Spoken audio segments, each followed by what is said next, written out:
فاسألوا أهل الذكر إن كنتم لا تعلمون. Ma'asyiral muslimin rahimakumullah.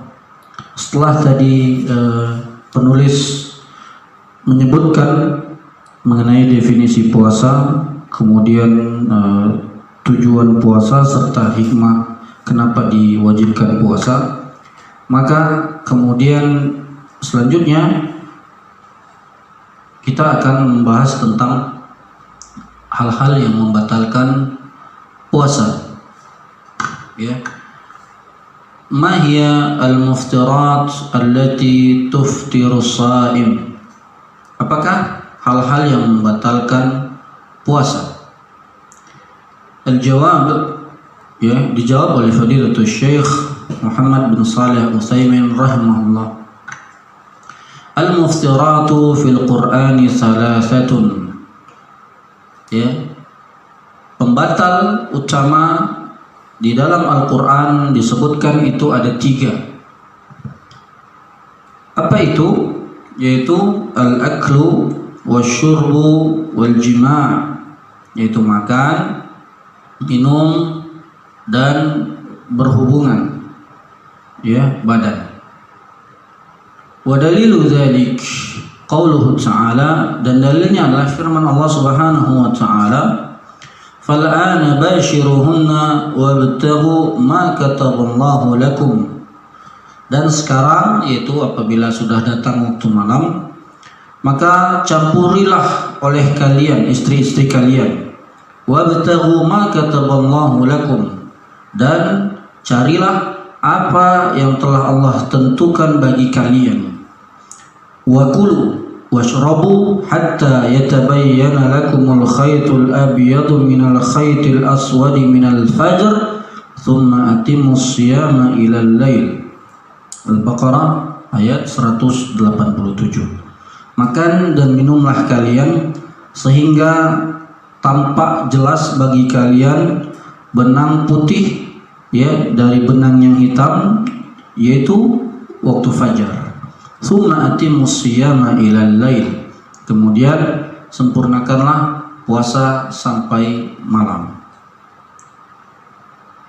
Maka berkenaan dengan makan dan minum ini sama saja membatalkan, baik itu yang halal ataupun dari sumber yang haram, ya. Baik itu makanan yang halal atau minuman yang halal, atau sebaliknya makanan yang haram atau minuman yang haram apabila dikonsumsi bagi orang yang berpuasa, maka ini tetap membatalkan puasanya. Sawa'an kana nafi'an am darran. Juga sama saja apakah makanan atau minuman tersebut bermanfaat atau memberikan mudarat bagi dirinya, ya. Sawa'an kana qalilan am katsiran. Juga sama saja, baik itu dia konsumsi banyak ataupun sedikit, ya, tetap sama, ya, membatalkan puasa. Wa ala hadza, dan berdasarkan hal ini, kata Syekh, fa syurbud dukhani muftirun. Maka perhatikan bagi orang-orang yang masih merokok, ya, kata Syekh, fasyurbud dukhani muftir, maka merokok juga membatalkan puasa. Walau kana darran haraman, meskipun merokok itu, ya, bisa merusak dan juga haram, ya, meskipun ini sifatnya mudarat dan haram, tetap, ya, membatalkan puasa. Hatta innal ulama'a qalu law anna rajulan bala'a kharazatan la aftar. Sampai-sampai para ulama menyebutkan bahwa seandainya seseorang menelan tulang, ya, maka batal puasanya. Tulang ini tidak bermanfaat bagi tubuh. Namun meskipun demikian dia tidak bermanfaat, tetap membatalkan puasa. ya, maka ini dia pembatal puasa, diantaranya adalah makan dan minum. Kemudian yang ketiga, ats-tsalits al-jima', yaitu berhubungan badan, ya, antara suami istri yang dilakukan di siang hari Ramadan. Wa huwa aghlaz anwa'il muftirat, maka yang ketiga ini adalah jenis, ya, pembatal puasa yang lebih berat daripada kedua yang telah kita sebutkan tadi. Maka bagi orang yang batal puasanya karena al-jima' la liwujubil kafarati fih, maka menebusnya, ya, adalah dengan cara itqu raqabah, membebaskan seorang budak. Ini cara menebus, ya, kafarah, ya, daripada orang yang batal puasanya karena berhubungan badan di siang hari Ramadan. Itu membebaskan seorang budak. Fa illam yajid fa siyamu syahrayn mutatabi'ain.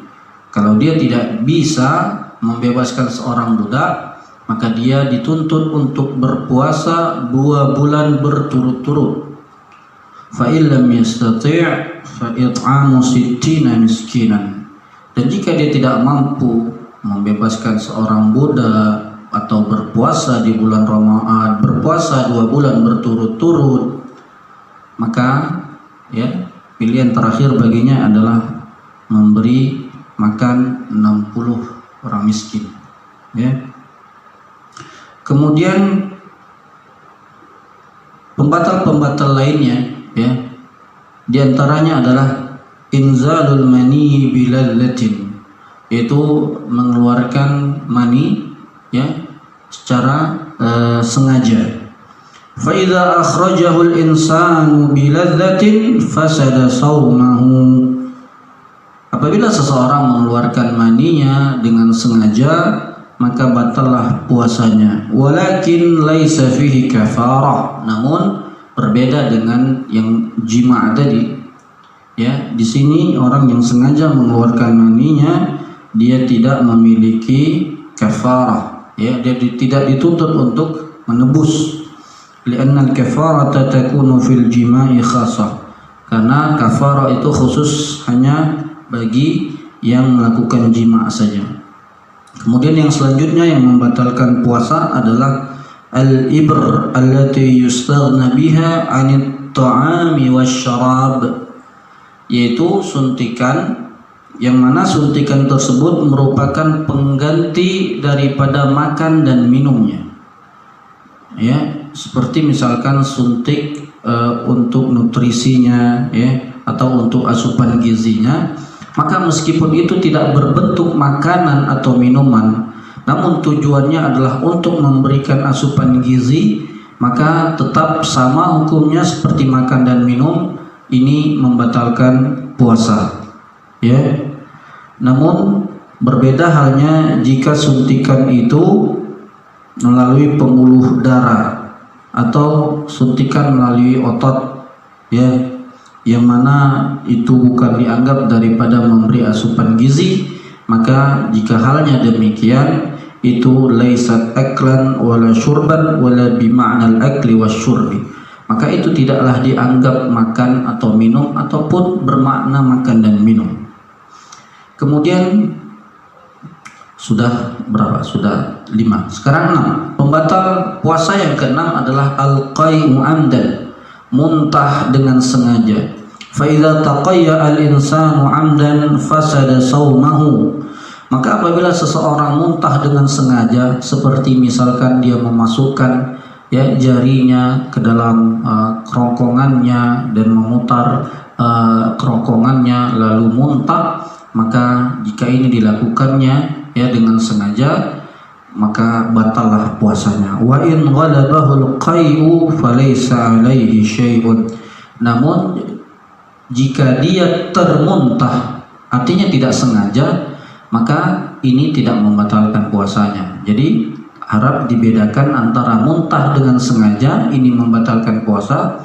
Adapun termuntah, maka ini tidak membatalkan puasa dan dia wajib untuk melanjutkan puasanya.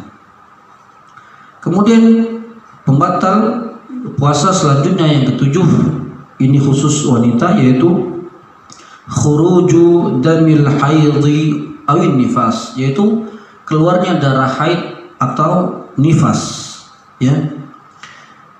Maka apabila darah haid atau nifas itu keluar, ya, meskipun walau qabla al-ghurubi bi lahzah, ya, fasada shaum.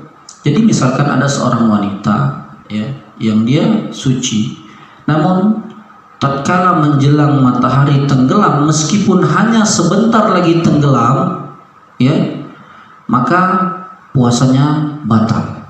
Dia tidak boleh melanjutkan puasanya meskipun hanya beberapa detik atau beberapa menit saja lagi waktu akan berbuka, namun telah keluar darah daripada dirinya, baik itu darah haid atau darah nifas, maka puasanya, ya, telah rusak. Wa in kharaja daman nifasi awil haidhi ba'dal ghurubi bi lahzah wahidatin sahha shaumuha. Namun sebaliknya, apabila darahnya keluar, ya, darah haidnya atau darah nifasnya keluar setelah tenggelam matahari, dia tidak beberapa lama matahari tenggelam menandakan waktu berbuka, setelah itu keluar darah dari dirinya, maka puasanya sah, ya. Jadi dua perbedaan dengan yang tadi, bahwa yang tadi darahnya keluar sebelum waktu berbuka sebentar lagi, maka puasanya sudah rusak atau tidak sah, dia wajib mengqadha pada hari-hari selanjutnya. Namun apabila darahnya keluar, ya, sesudah berbuka, meskipun sebentar saja, sebentar lagi, ya, misalkan sudah azan maghrib, ya, tidak beberapa lama darah keluar pada dirinya, maka tetap puasanya sah dan dia tidak perlu untuk mengqadhanya. Kemudian yang kedelapan, yaitu berbekam, ya. Berbeda para ulama, ya, mengenai hukum ini, namun kita bacakan apa yang dikatakan oleh Fadilatul Syekh Muhammad bin Shalih Al-Utsaimin. Membatal puasa yang ke-8 adalah ikhrajud dami bil hijamati, yaitu mengeluarkan darah dengan cara berbekam.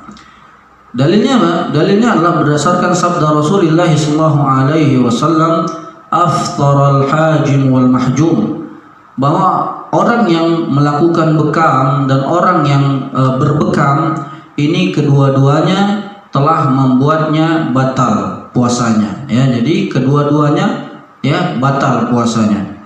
Fa idza ihtajama ar-rajulu wa dhahara minhu damun fasada shaumu. Maka apabila seseorang berbekam kemudian tampak jelas darah daripada dirinya keluar, fasada shaumuhu, maka puasanya dianggap cacat, ya, rusak.